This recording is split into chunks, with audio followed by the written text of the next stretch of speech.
Durante el siglo XIX y principio del siglo XX, cuando los países se estaban moldeando y conformando a como los conocemos en la modernidad, la música tomó un lugar muy importante en la identidad nacional de los estados. Las ideologías de cada gobierno entienden la importancia de crear una identidad nacional muy fuerte para reafirmar sus valores y símbolos propios de su tierra y cultura. Incluso los compositores que no eran activistas de estas corrientes utilizaron elementos propios de sus culturas en sus obras.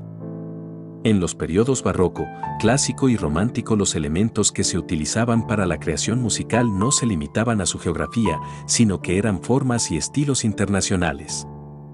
Pero en el siglo XIX los compositores empezaron a definir su música dependiendo de su nacionalidad. Recuerda suscribirte al canal y activar la campanita de las notificaciones para que no te pierdas ninguno de nuestros vídeos.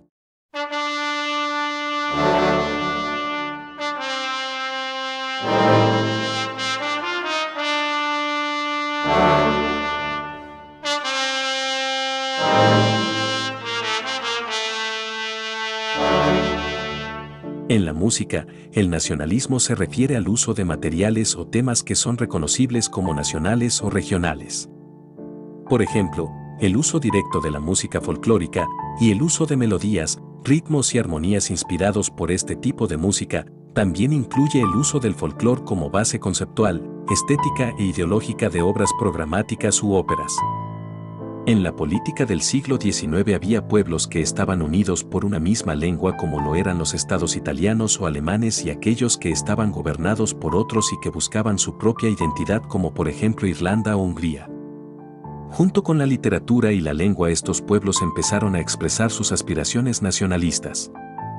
Uno de los máximos exponentes del nacionalismo musical fue Rusia.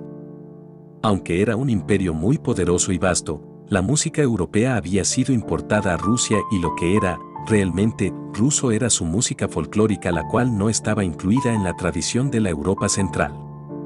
El detonador de este movimiento en Rusia fue Mikhail Glinka, con su ópera Una vida para el zar.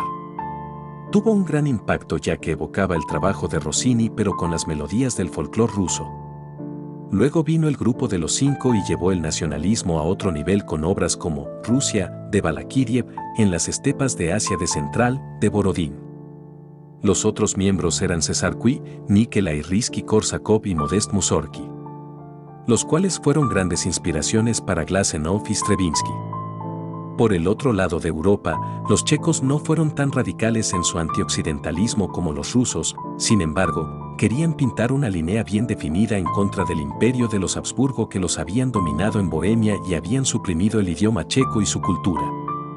Aquí tenemos grandes maestros como lo fueron Antonín Dvořák, Smetana y Janáček. Los húngaros tenían un dilema diferente, ya que su música había sido ya representada por los románticos como Liszt, Brahms y Joaquín. Pero fue hasta que Koudeli y Bartók entraron de lleno al nacionalismo húngaro al compilar muchísima música folclórica y al utilizarla de una manera más pura que los románticos años atrás. En otros países europeos también surgió el nacionalismo, como lo fue en Dinamarca como Niels Gade, en Noruega con Nordraak y Grieg con su suite Peer Gynt, y en Finlandia sobresalió Sibelius con su famoso poema sinfónico, Finlandia. En Norteamérica, debido al exterminio de sus pueblos originarios, este movimiento fue muy ignorado, aunque hay algunos ejemplos como la Suite India de McDowell, donde utiliza melodías nativo-americanas. Charles Ives también compuso algo de música con características de su entorno en Nueva Inglaterra.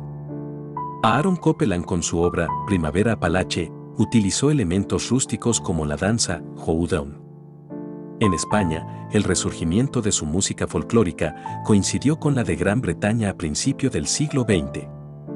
En España sus grandes íconos nacionalistas son Granados y Albéniz, y en Inglaterra Vaughan y Williams. El primer y más importante compositor iberoamericano en destacar en los círculos musicales de Europa fue el brasileño Hathor Villa-Lobos, con una vasta obra donde ensalzaba la cultura brasileña en su música. Uno de los movimientos más fuertes del nacionalismo ocurrió en México con exponentes de talla mundial como lo fueron Silvestre Revueltas y Manuel María Ponce. En México se puede decir que tuvo dos periodos nacionalistas.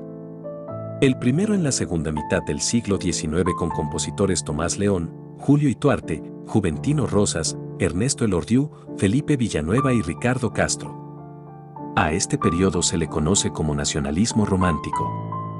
En 1910 la Revolución Mexicana estalla y comienza el segundo aire del nacionalismo mexicano con músicos como lo fueron Revueltas con obras como La Noche de los Mayas y más adelante Carlos Chávez, José Pablo Moncayo y Blas Galindo se le unieron con el nacionalismo indigenista con obras como la Sinfonía India y Huapango, respectivamente.